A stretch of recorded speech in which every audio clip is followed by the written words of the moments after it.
Police എന്ന് പറഞ്ഞാൽ എന്താണ്? പോലീസിന്റെ വാക്കുകൾ നമ്മളെ POLICE പോലീസ് എന്ന് പറയുന്ന വാക്കുകളെ നമ്മൾ എക്സ്പാൻഡ് ചെയ്ത് നോക്കുകയാണെങ്കിൽ അതിനകത്ത് എല്ലാ സ്വഭാവ ഗുണങ്ങളും അതിന്റെ സ്വഭാവ ഗുണങ്ങളും നിങ്ങൾക്ക് വേണം.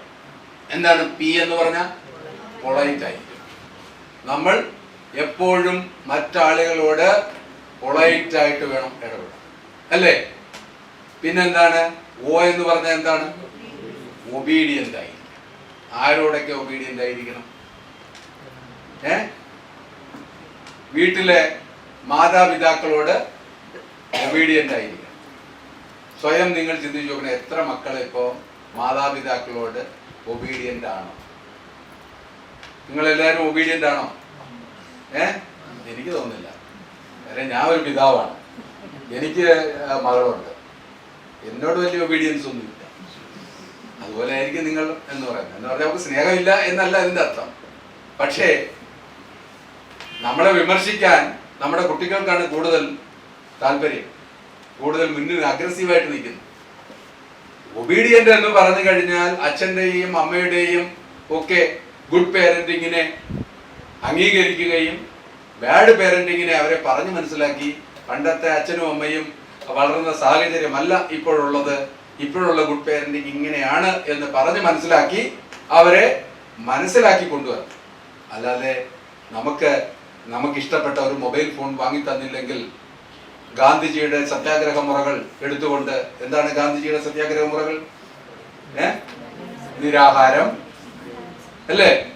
നിരാഹാരം. പിന്നെ അത് കഴിഞ്ഞിട്ട് പിന്നെ നമ്മൾ എന്താണ്? ആത്മഹത്യ, ഭീഷണി തുടങ്ങിയ കാര്യങ്ങളൊക്കെ എടുത്തുകൊണ്ട് വീട്ടിൽ ഒരു കലാപകാരിയായിട്ട് മാറി നമ്മൾ ആഗ്രഹിക്കുന്ന സാധനങ്ങൾ നേടിയെടുക്കുന്നത് വരെയും സത്യാഗ്രഹവും സമരവും ഒക്കെ കൊണ്ടുപോകുന്നത് നല്ല കുട്ടികൾക്ക് ചേർന്നതാണ്, ആണോ? അപ്പോൾ നമ്മൾ അതാണ് obedience. Obedient to society, obedient to parents, obedient to teachers and elders, ഇല്ലേ? അത് ഒബീഡിയൻസ്. പിന്നെന്താണ്? എന്ന് പറഞ്ഞാൽ എന്താണ്? ലോയലായിട്ട്, അല്ലേ?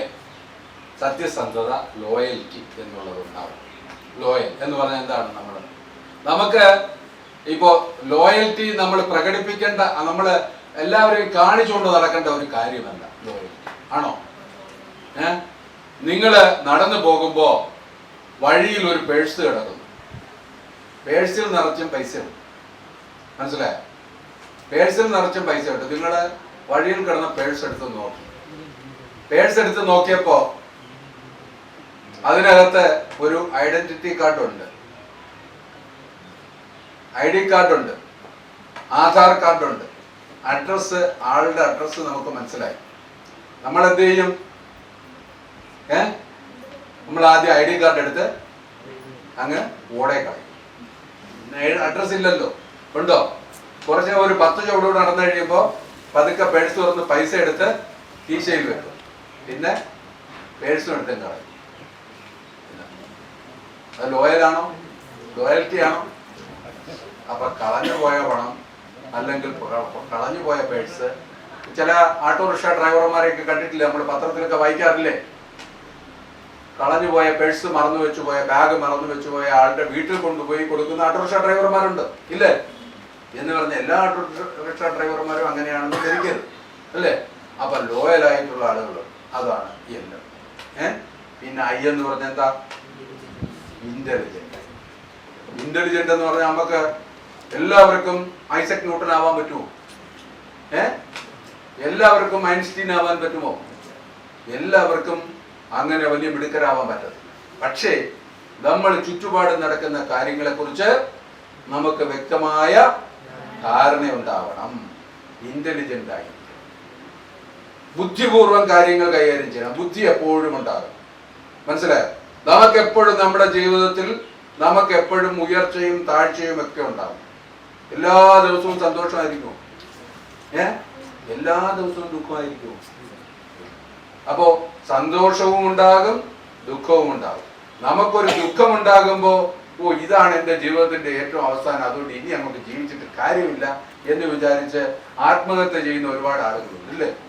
പക്ഷെ അവർ ആ നിമിഷത്തെ അതിജീവിച്ച് ആത്മഹത്യ ചെയ്യാതിരുന്നിരുന്നു എങ്കിൽ അവർക്ക് ഒരുപക്ഷെ ജീവിതത്തിൽ ഒരുപാട് സന്തോഷങ്ങളും ഒരുപാട് അവർക്ക് ഓർത്തിരിക്കുന്ന നിമിഷങ്ങളും ഒക്കെ അവരുടെ ജീവിതത്തിൽ ഉണ്ടാകുമായിരുന്നു എന്നുള്ളതല്ലേ സത്യം. ഒരു നിമിഷത്തെ ഒരു അവിവേകം കൊണ്ട് ആത്മഹത്യ ചെയ്ത എത്രയോ ആളുകളുണ്ട്. നമ്മൾ അതുകൊണ്ട് കാര്യങ്ങൾ ബുദ്ധിപൂർവം വിവേകമായി ചിന്തിക്കണം, വിവേകമായി പെരുമാറണം. അതിനാണ് ഇന്റലിജന്റ് എന്ന് പറയുന്നത്. പിന്നെന്താ സി എന്ന് പറഞ്ഞാൽ എന്താ? കറേജ് ഉണ്ടായി, ഇല്ലേ? ധൈര്യം ഉണ്ടായി. എല്ലാത്തിനും ധൈര്യം വേണം, ഇല്ലേ? അപ്പൊ എല്ലാത്തിനും ധൈര്യം എന്ന് പറഞ്ഞു കഴിഞ്ഞാൽ എന്താണ്?